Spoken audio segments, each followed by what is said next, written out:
welcome back to the Curate for Women Network, also known as Completely Unconfused.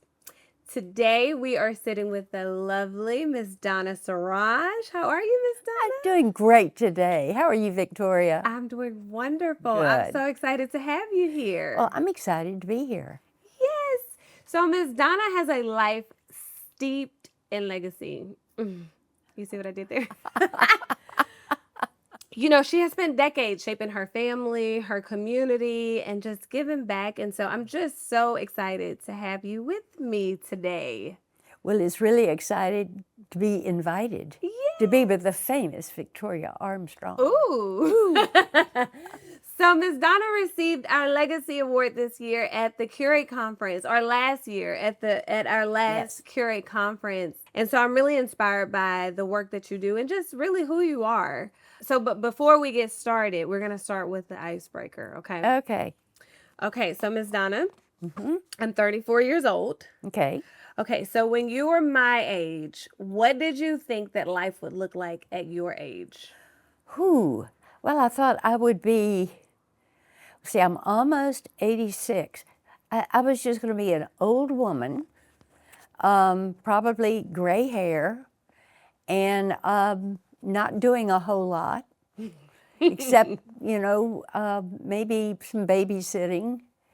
But I had no idea that at this age I could still be as active. Yes, and we are so blessed that you are so active. Thank you. And you're not an old lady, okay? No. You are fabulous.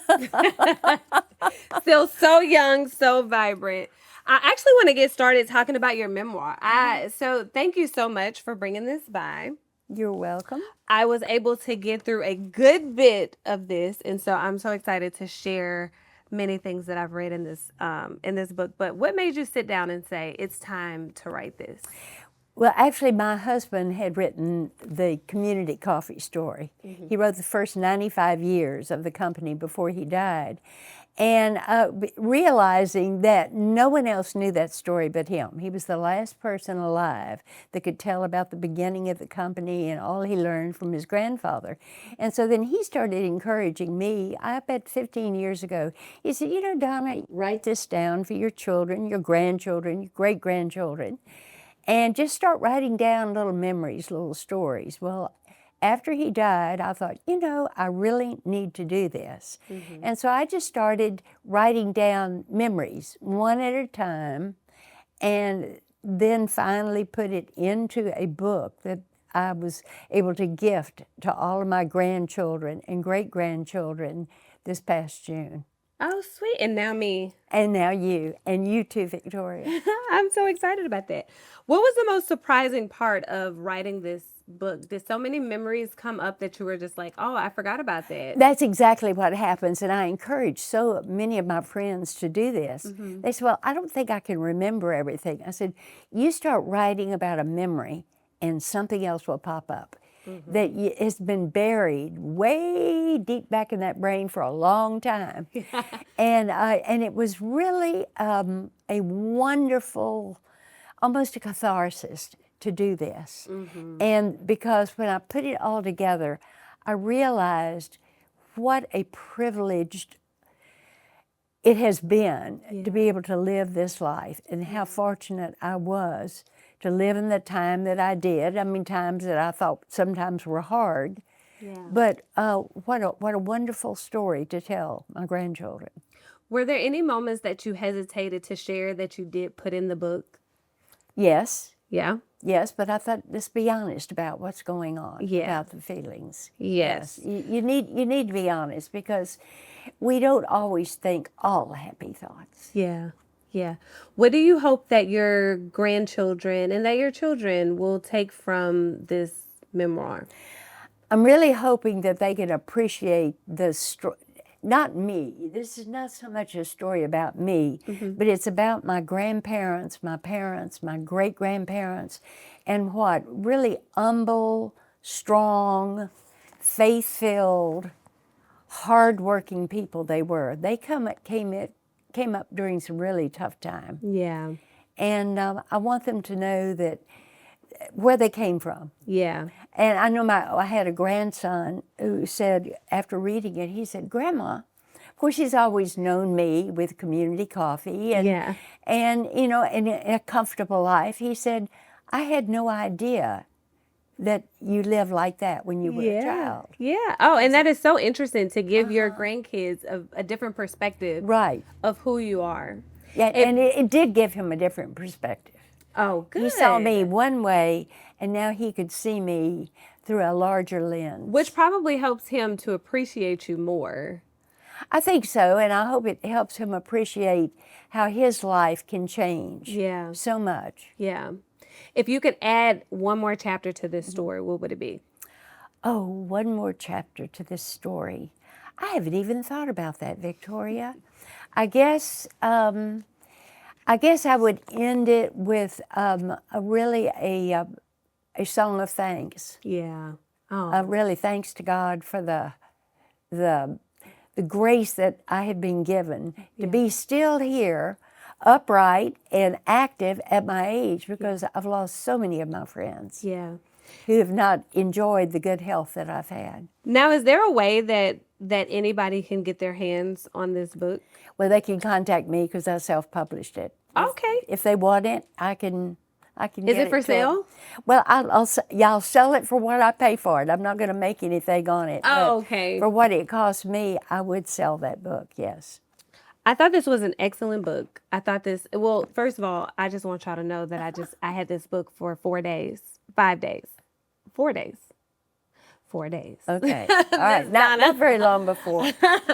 Ms. Donna actually dropped this off to my home because I was not feeling well. And so, first of all, I just want to apologize for how I showed up to the door because I was like, oh my God. That was not early in the pretty. morning. It was not pretty. Okay, so before we get into like your legacy and the leadership, let's start with your childhood. I want you to talk to me about some of the things that I've read in this book. So, where were you born? Where did you grow up?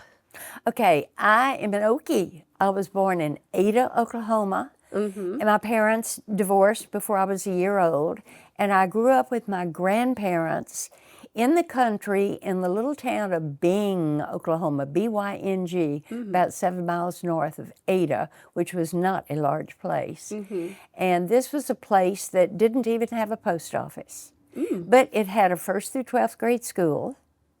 It had a Baptist orphanage, a very small one, a Baptist parsonage, and a grocery store with one of those glass-filled gasoline pumps out front. And that was Byng. That was wow. all, in a church, a Was Baptist there a church. stoplight? Did y'all have a stoplight? Not even a stoplight. Not even a stoplight, in a dirt road that went from the main road down to the road where the church and the school were. So a grocery store is out of the question. Well, it was a little bitty grocery store. They had a few things with the little books inside on the cash register with the people's names on them, and they paid once a month.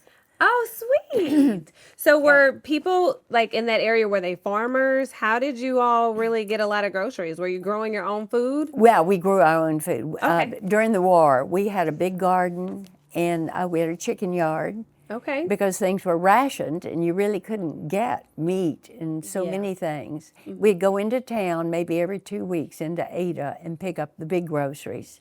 But my grandfather, for meat, he shot squirrels. We ate squirrel, we ate rabbit, and frog's legs. Yeah. And because he would catch the frogs. He worked at a power generating plant doing shift work.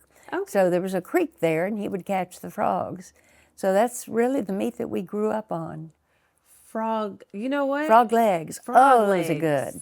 Do you still eat frog legs? Nope. I never see them in the store. Well, so the last place that I saw that you can get frog legs in an actual restaurant, I believe, is Mike Anderson's. Okay, well, that's good to know. And they have fried frog legs. But stewed squirrel is delicious. People say squirrel. Oh, it was delicious. Stewed squirrel. Stewed squirrel. Yeah. Wow. And so you would eat, is this like a wintertime dish? Well, just whenever he could shoot a squirrel. we needed meat. You got to be a really good shooter to kill a squirrel. squirrel. With a 22. Yeah, that's what he did, though. Okay, so you detailed a little bit about like the washing machine that was in your house growing up, or was this your grandparents' house? But you were It raised was by my your grandparents. Yeah, I was raised all during World War II. I lived with my grandparents because my mother was at work in Tulsa, Okay. and my biological father was overseas, Got it. and you know, fighting the fight. So it. I lived with them. Okay, so I thought it was very interesting about this washing machine because you had to hand wring. Well, yeah, you would. There was a wringer, two little rollers, and the washing machine would agitate, but we had to fill it, you know, with the rainwater because there was no. It wasn't automatic to rinse it. But then I would get to wring out the clothes in that wringer. Just So roll how it through. long? So let's say, how many people lived in your house? Well, there were just four of us: my uncle, who was 10 years older, me, and my grandparents. And See, that four was it. people in my house, we still generate a lot of laundry. Okay. Yep, we I did believe too. that if we had to wring out our clothes in that way, that we would be a little bit more considerate with how many clothes we go through. So how long did it take y'all to do laundry? And I'm assuming you only had one. Yeah, I do not remember. I know that we did it once a week. And it was a day-long thing to do the laundry because back then, my grandma starched everything. And so she would boil starch. So after you wrung it out, the things to be starched would be dipped in this hot starch, wrung out again, and then hung on the line. So and that then it the could dry next with no day wrinkles? was iron. No. Then the next day you would iron everything. You'd sprinkle it, roll it down, and she ironed it. There was at one time she did not have an electric iron. She was actually heating those irons on the stove. The things that we take for granted in life, because I don't think I ever thought of having to heat the iron to use it. Yep. Oh, but I guess if you go in like into those like old like Yeah. museums, they'll have like the irons. The that are irons. yeah, with no cord. They make great bookends. I have some at home. You know what? My grandmother used to have one that was a door. We would. That's right. You had it to hold the door hold the open. door open. That's right. I wonder if she actually used it. I don't know. We should probably have. Well, This was she's not here. back 1940, something like that. Oh yeah, then she probably used it. Yeah, but then my grandma got an electric iron, and that was made it easier. Yeah. So then you talked about how your parents were in show business, your stepdad and your mom. Okay, so talk to me a little bit about that. 'Cause Well, that's kind of interesting. Were they in Oklahoma? No. Okay. No. My mommy got to work in Tulsa, then she moved to Dallas. Okay. And she worked there as a milliner. Okay. She made hats. Okay.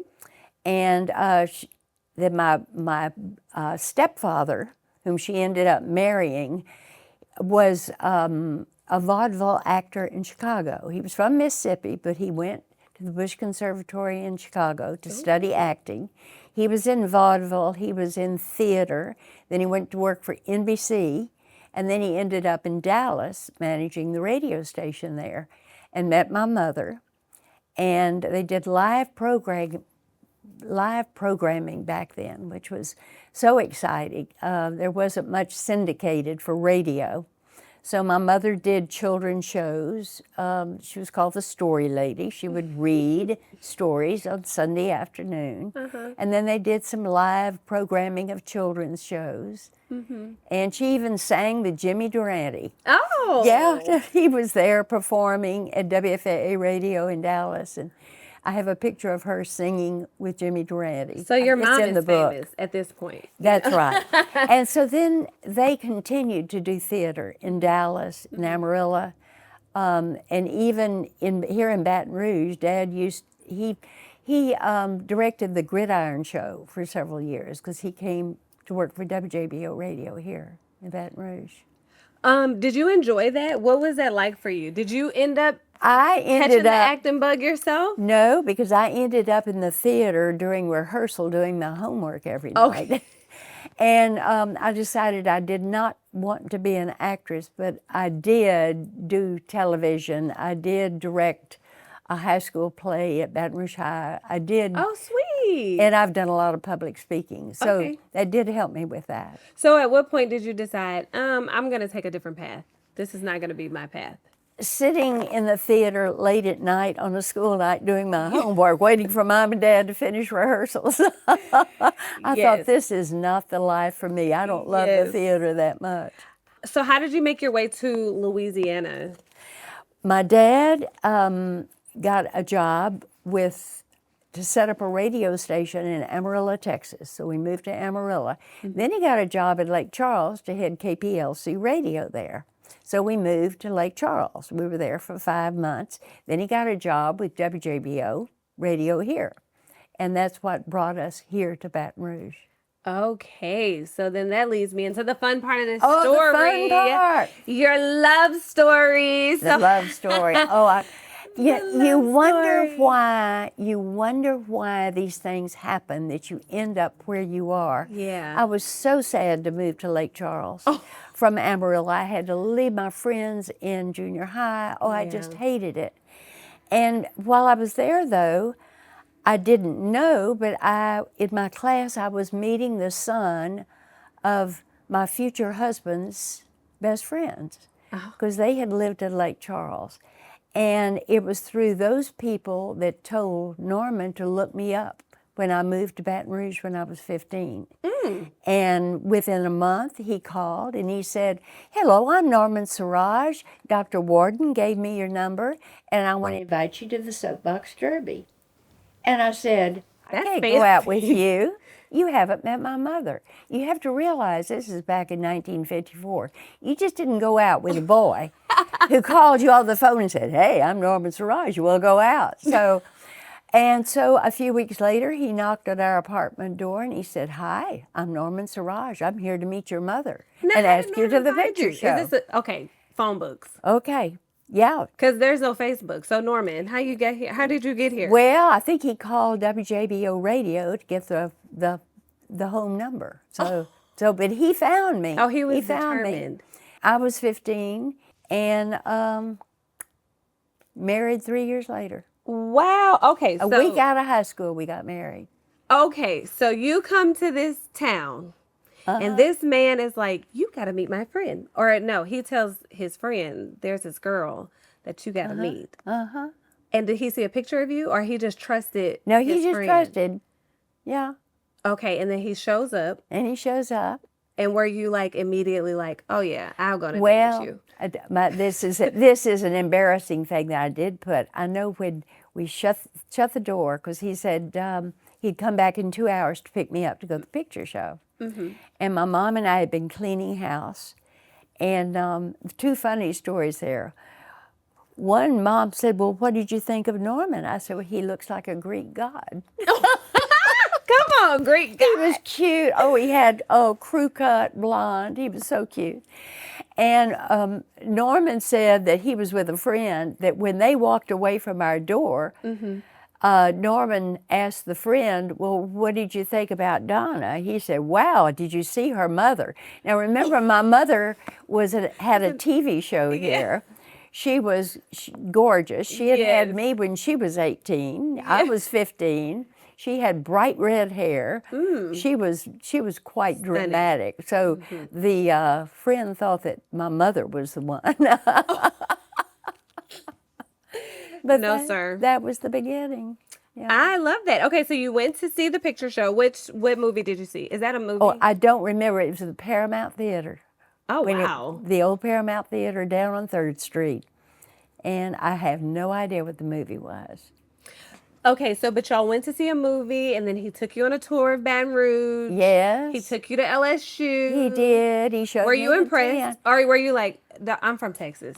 Oh, no. I was very impressed. Okay. I was very impressed. Because LSU, I'm sure it looked nothing like what it looks like right now. Oh, no. No, back in 1954, absolutely not. The town was relatively small. 3 years later, you're married. We're married. At 18. At 18. I was 18. What is it like being married at 18?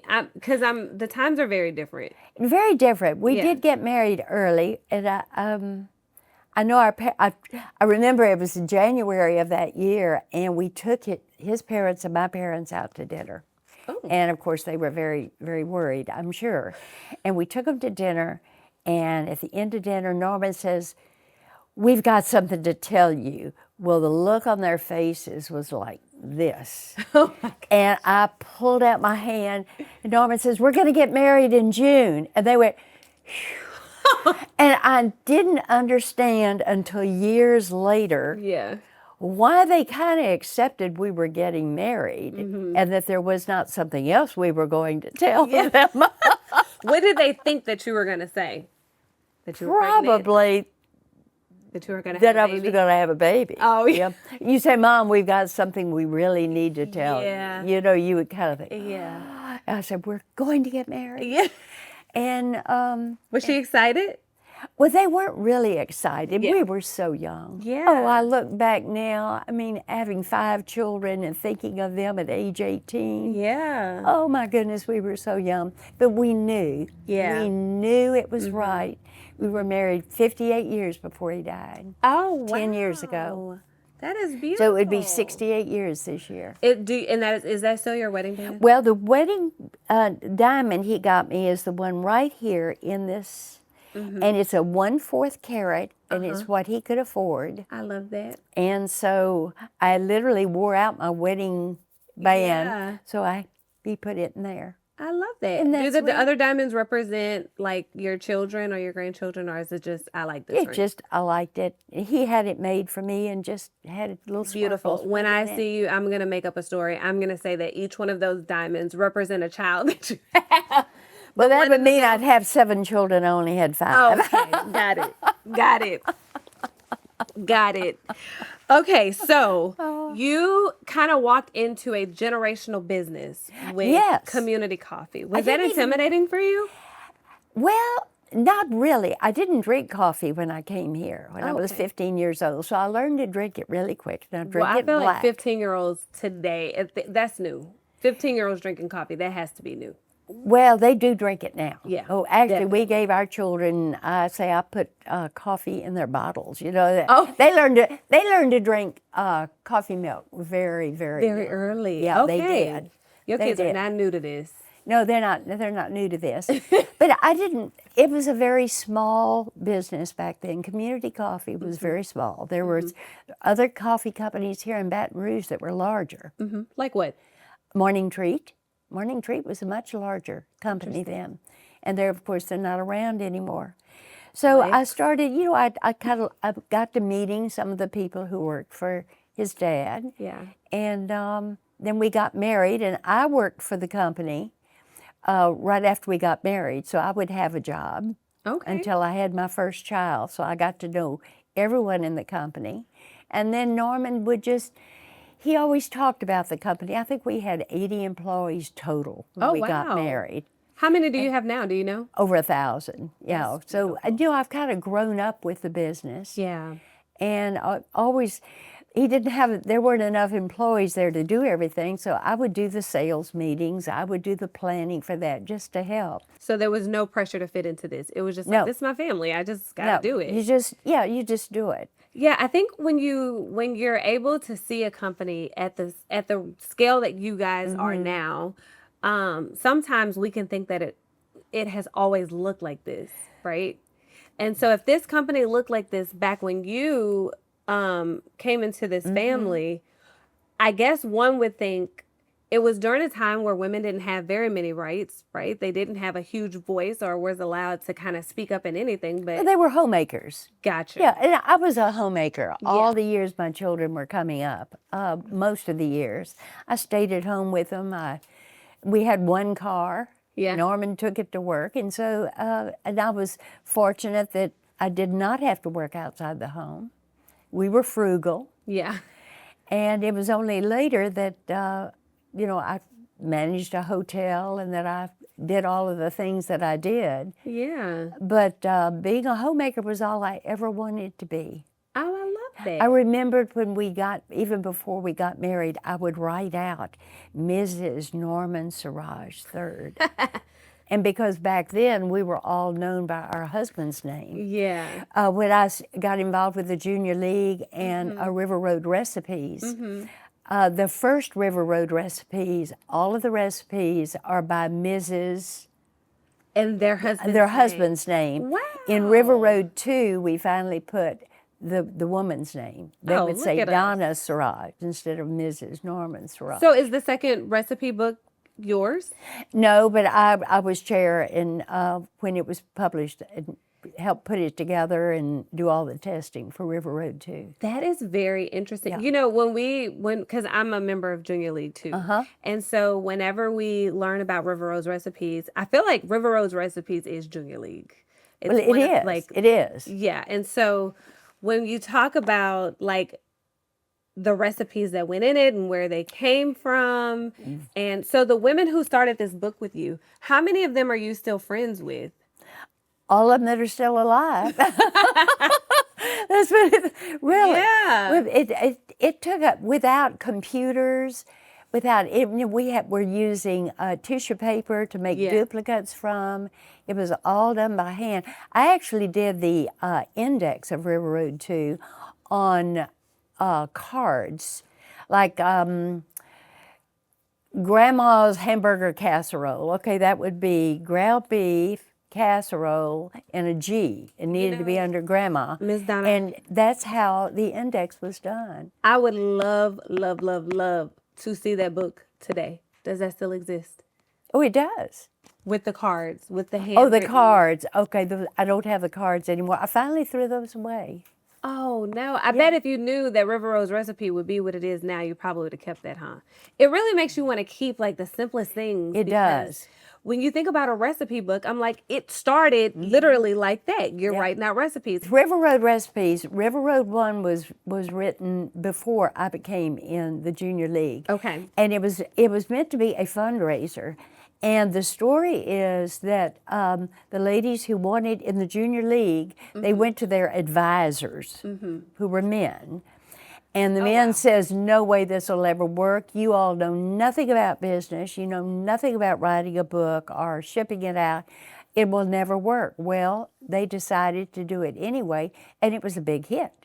And it was such a big hit that we did River Road recipes too. And when the two of those came out, in national magazines, it was written that it was the best community and most successful community cookbook that had ever been written by a Junior League.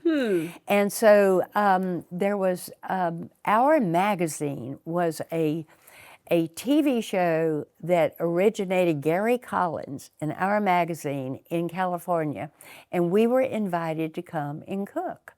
So I was able to go to represent the Junior League, went to California, to LA, had to sign a contract, joined the guild, the Actors Guild, and cook, and I cooked seafood gumbo and the world's fastest strawberry mousse on TV in front of a live audience. And the fun thing was that Dinah Shore was filming on the same day that I did. They did filming for 2 days on one day. Junior League and the River Road recipes, they did the best job of any Junior League in the country. You know, this really made me appreciate River Road's recipes because if I'm being honest, okay, I am like, there's the internet out here. At this point, we can Google. That's what these people are doing recipes. now. We can get on TikTok and make these recipes. But you know what, Miss Donna? People are still buying these books. And I still use River. There are recipes in there that I use all the time. I give these away for Christmas. That's good. Thank you. Because it's a part of our membership. Thank so you. I've And it given them to supports my mom. the Junior League projects, which I think is great. Yeah. And honestly, knowing the history behind this book, I'm like, I kind of want to put the River Road's recipe book in my, how you going to tell me this is not going to work? You should have said, well, what you don't know is, you know, did you ever think that, like, going back to, because this also makes me think, when you got into a coffee business, did you ever think that it would create the type of community that it has created today? Did you ever see this becoming what it is? No, and people ask us these questions. They think, we're fifth generation now in the company. I have 2 grandchildren who are actually working at Community Coffee. That's awesome. And then my son is chairman of the board, and another son is on the board and manages the properties, and I'm on the board. But they'll say, do you think that Cap Saurage, who started this company in 1919, that's 26 years ago, would ever have dreamed that the that we would be the #1 family-owned coffee brand, retail coffee brand in America. That is, Yeah, would he ever have dreamed that? No. He saw it as a way to support his family. He was in the Coffee. grocery business, and he served coffee to his customers. He Yeah. would bring in roasted beans and blend them and serve his customers. They loved it, so he closed down the grocery store. And not very far from where we are right now, he, in the barn behind his house, started packaging coffee beans, grinding and packaging coffee. wow. And that was the beginning of the business. And you think before the days of Medicare Yeah. or Social Security, anything, Yeah. he took the risk to support 5 children Yeah. by doing that. And he would never have dreamed that it would be probably any more than a way for the family to support family.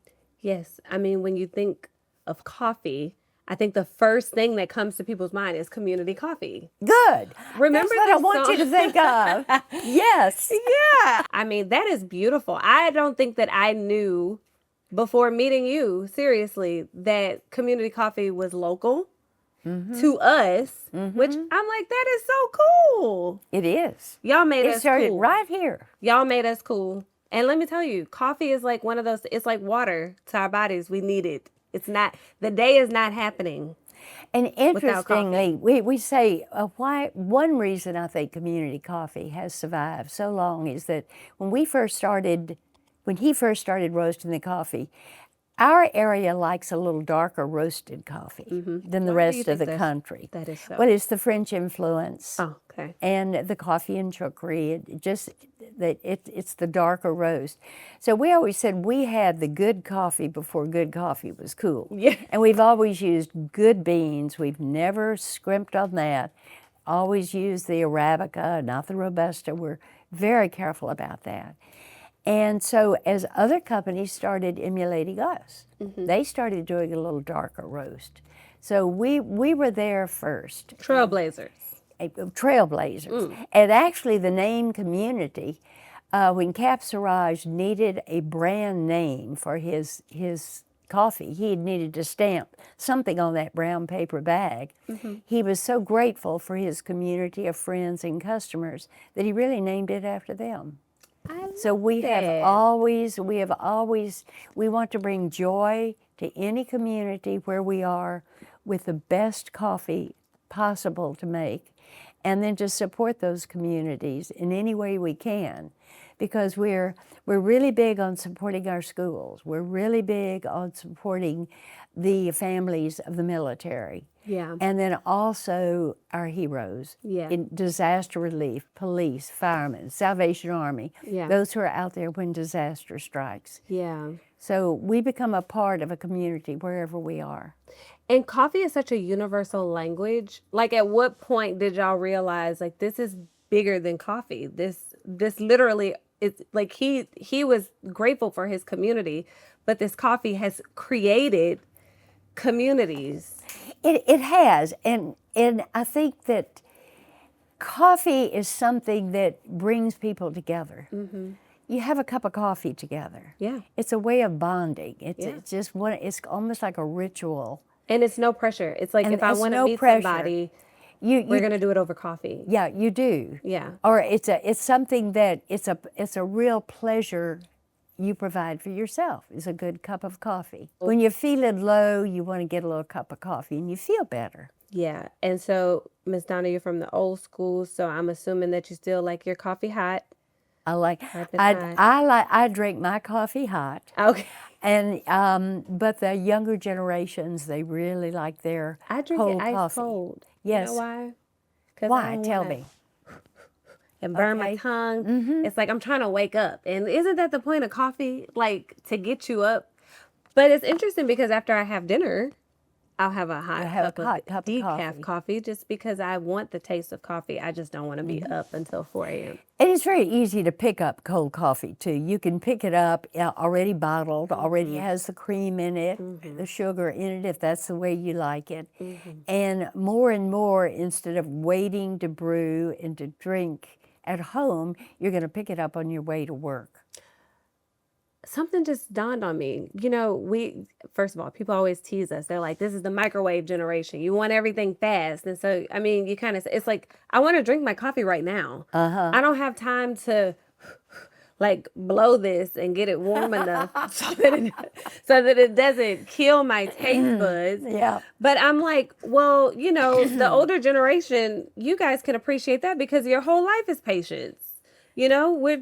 Thinking back to this washing machine, which you having to like literally wring out each garment, and then there's literally a process before you even get to iron it. Life was slower. Yeah. That's true. Yeah. It's very true. It really was. So that is the difference. I think That's so. why young people like cold coffee. It's like, yeah, I like this taste, but I need it right now.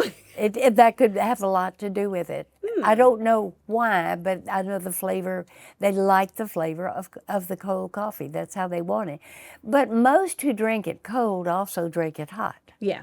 So so our job for innovation is to constantly keep up with whatever format our customers want coffee. We want it there for them with a community brand on it, because then we know it's going to be really good. Like we have a saying in our company, everything we do has to be as good as our coffee. Oh, I love And that means our service, anything we do, we want it to be as good as our coffee. I love that. So you were married for 54 years? 58 years 58 before he years. died, and that was 10 years ago. So 68 years now. What's the secret? What's your secret sauce? How do you stay married for that long? Up until the very end, we were laughing.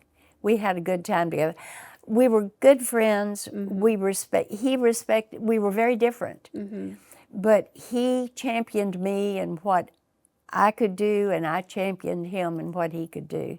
And there was never, I think there was never any question that our marriage would fail. Yeah. Because being so young when we married, we looked at our parents and said, we are sure. Yeah. We're positive. Yeah. And there was no way we were ever going to give up. Yeah. What would you have thought if your daughter came home at 18 and said, I'm about to get married? One of them did. Oh my God. Actually, one did, and she lives in Sweden now. Okay. She married a Swedish exchange student she had gone to school with at Tara. And were you mortified that your kid was moving to Sweden? I was sad, but that was her decision. And I remembered how I was at 18. And we supported her. Good. And she's great. She's an artist. She's wonderful. Do you visit often? As much as I can. Okay. As much as I Would you, like, at some point say, you know what, I'm leaving. I'm packing up. I'm moving to Sweden. Never. Oh, no. Good, because I think America would come back and get you anyways. I would never leave my family and friends here. And that's why we have Zoom. And that's why we have FaceTime. Yeah. Are your kids and your grandkids excited to kind of carry out this community coffee legacy?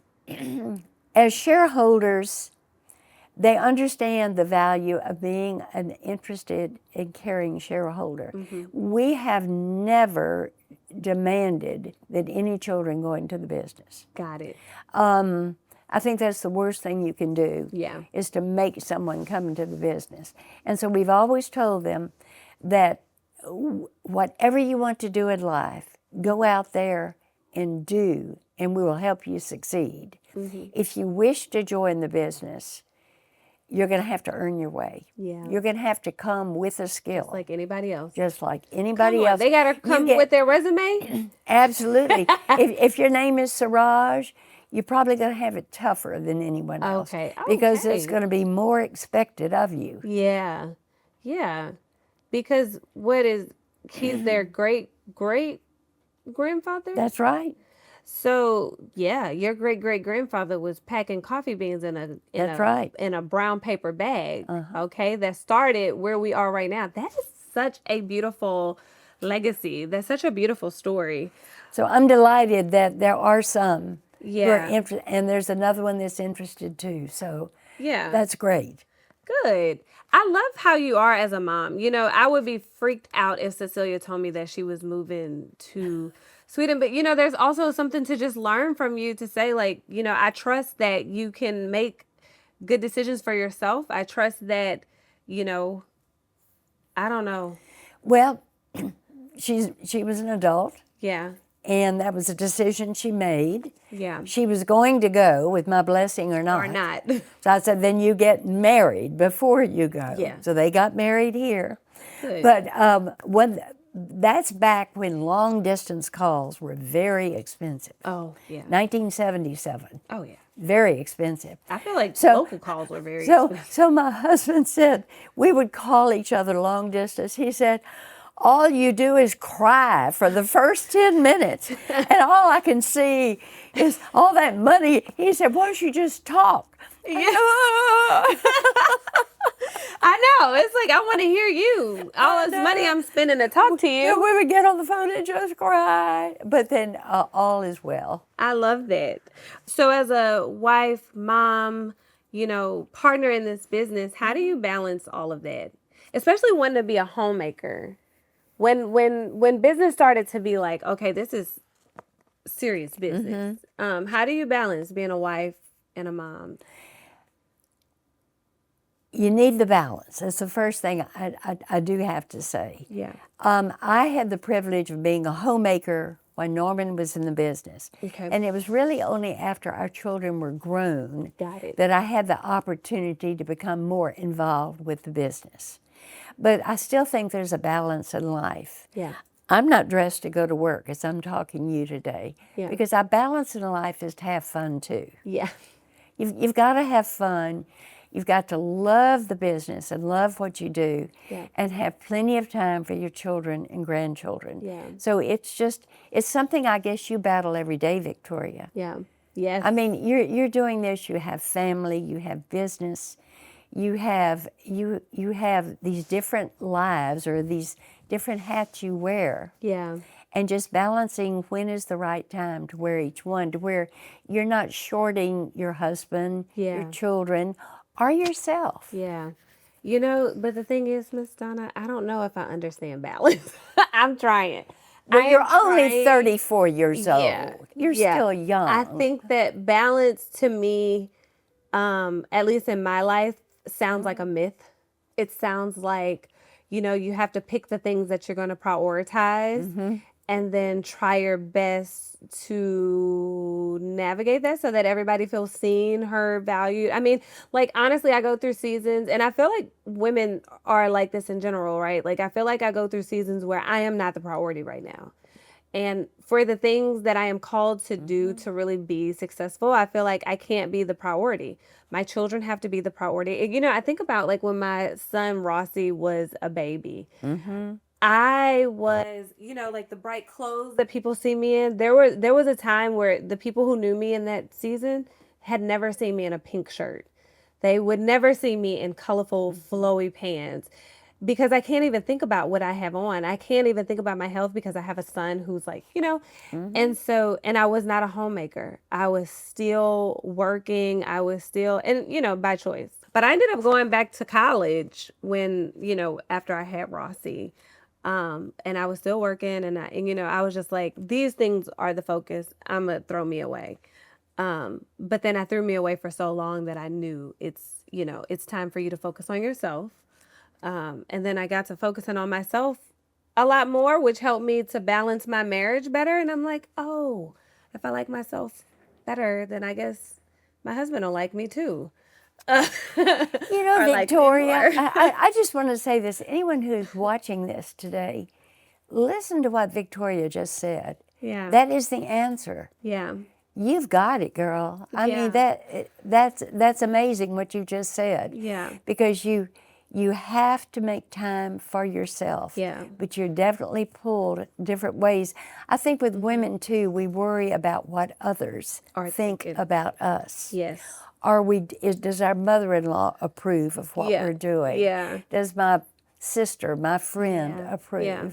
But in the end, you've got to be healthy, or you can't take care of the rest of them. Yes. Your mind has to be straight, Yeah. or you can't truly care for your son and be a good wife to your husband. Yeah. So you figured that out, I think, at a very young age. Yeah. And Good advice. I am very, very grateful. I thank you so much. What have your children unexpectedly taught you in life? Okay, this is a good one. I'm an only child. Okay. So I grew up watching these TV shows when TV finally came on. And, these families were perfect. Their children loved each other. They helped one another. And then I started having children. I had 4 in 6 years. Oh. And then 6 years later, the last one. But those 4, so close together, they would argue and fight. And I'd say, but you're supposed to love one another. You're brothers and sisters. Yeah. And I didn't realize, I thought that I could shape my children to be the way I thought they should be. Mm-hmm. I didn't realize that each one of them came out of the womb with their own personalities, Yes. their own strengths. And I have 5 children. Not one of them is like the other. They're very different. And as adults, they adore and support each other. But I tried to raise them all in this, at the very beginning, those 4 little ones, the same way. And no, they all had different needs. So what they taught me is to appreciate the differences in people. Oh, yes. The differences good. in skills, in what you love to do, in the way you react to things. And so they taught me that each person is a true individual Yes. Yes. and not like each other just because they're brothers and sisters. Yes. Oh, I They love have the that. same values. They do have the same values, they all get to the same answer. They just come by a different way. Okay, so make me laugh because Okay. you seem so like such a class act. Okay, your Oh, voice is always so calm. thank you. And you're always so when your kids are like running around, little kids, and they're fussing and fighting, are you like sit down?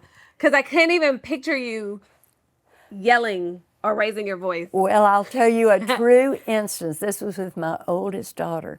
She was in high school, and we're standing like this. And you're going to do that. I'm not going to do that.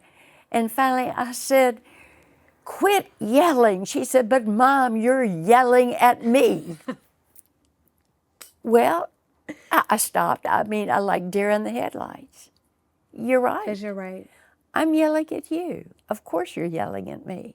And that's what I learned, that my tone of voice had a lot to do with the whole atmosphere in the whole household. When I was calm and my voice was low, their voices stayed low. The more angry or raising of my voice, the whole household became like that. I do believe that. And I do try to, some days, I'm like, we have a lot going on. Don't catch me on the wrong day, Cecilia, right? Don't talk back to Right. me. She's 4. It's in her nature because it was in my nature. I was 16, I'm going toe to toe with my mom. Yeah. I am like, oof, I'm sorry, Mom, kind of. But Victoria, here's how I feel about it. And as I was raising my children and realizing I was so glad I had children who would question and fight back because they're survivors. Yes. And each one of them has been able to make a life. They're survivors, they're strong, Yeah. and they're not mamby-pamby, Yeah. and they're not dependent. Yes. None of them are dependent. Good. They're strong people. So I would say if you have children who have spark, Yeah. you're blessed. Yeah. I'm grateful for Cecilia. I'm grateful that I still remember being that age, kind of, and knowing what she needs, even when she's doing what I do not want her to do. Yeah. And so I guess success for me with that would look like I still have the same attitude when Cecilia is 16 and going toe to toe with me, because I don't know if it's going to look like. Okay, so motherhood. If you could describe motherhood in one word, what would it be? love and patience. Yeah, because you cannot There are two of describe. them. Yeah, There are you can't describe two motherhood. words. So, love, Yes, patience. I love that. I think if I could describe motherhood in one word, it would be perspective. That's a good one. It has given me a lot of perspective. That's a good one. Because really, you see your kids and you're like, oh, they act just like me, but they really don't. They get a lot of things from you, but they really. And so they can sometimes give you a different perspective of yourself. They do. Yeah. Right. But I think that I remember telling my children, oh, I hate that what you're doing. Yeah, I say, you don't love me anymore. I said, I love you, but I hate what you just did. Yeah. Or I hate the way you're acting, but I love you. Yes. You know, trying to just remind them and me. Yes. Yes. Yeah, motherhood is hard. Motherhood is a full-time job. Yeah. Oh, well, then that should have been the word that I used. Hard. Describe motherhood in one word. Yeah. Tough. It is hard. It is hard. Okay, you're what we would consider a philanthropist. You give back your time, your money, your resources, and you've done this for such a long time. Why is this important to you? This is really, really important to me because everyone has been so good to me. I have been blessed in so many ways. And if I have the means to give back in any way, when I had no means, I was able to give back, just volunteer to help. But now, if I have some means that I can share with others, it is my responsibility to do this, to try to leave the world a better place. Yes. And it's just a part of my culture. It's just a part of who I am. Yeah. That I must give back. I love that. I must give. I loved it. So at this stage in your life, almost 86? I'll be 86 in 2 weeks. Woo! Woo! Dog, yeah. I love that. So at this age, what still inspires you? What are you still inspired by? I'm inspired by people like you. I am. I'm inspired by people like you, all of you here. I'm inspired by my children and their friends and what I see them accomplishing, and knowing that the circle of life continues. Yeah. That is, I am aging out, which I know I am, that what is coming, there's so much life, there's so much, there are people who are going to take care of this community. Yeah. There are people who are going to be friends to each other. They're going to love one another. They're going to teach their children the right way to live. I just see wonderful hope for our community and our country. I love that. And so at this age, I feel like I can turn loose a little. Yeah. and turn it over to the younger generations. Yeah. I had a good friend, his name was John Barton. And I remember sitting with John Barton as he was getting older, and he wanted to get younger people involved in the community and in leadership. And the way he said it was, you know, Donna, this old dog ain't going to be able to hunt forever. Yeah. We got to teach those young pups how to hunt. Yeah. Well, and that was his way of saying, let's get younger people involved in leading these nonprofits and in doing the work that we're doing now, and teach them how to be philanthropists, how to help this community. Yeah. And he was absolutely right. So I'm kind of sitting back and watching that happen now. I love it. Okay, my last question for you, Miss Donna, is young Donna. If you can sit and have a conversation with her today, Okay. what would you tell her? I would tell her not take things so seriously, and realizing that this too shall pass. Approach life with a sense of humor in everything, and a sense of accepting people from where they come, and not expecting everyone to think the same way you do. I love that. You know, I just thought of that. Yeah. I've never thought about that. Oh, Yay! Okay. I thank you so much. You got through it. We got through it. This was We fun. did it. We did it. We did it. Thank y'all so much for joining us again as we are on this journey together to become completely unconfused. Until next time, bye. Bye.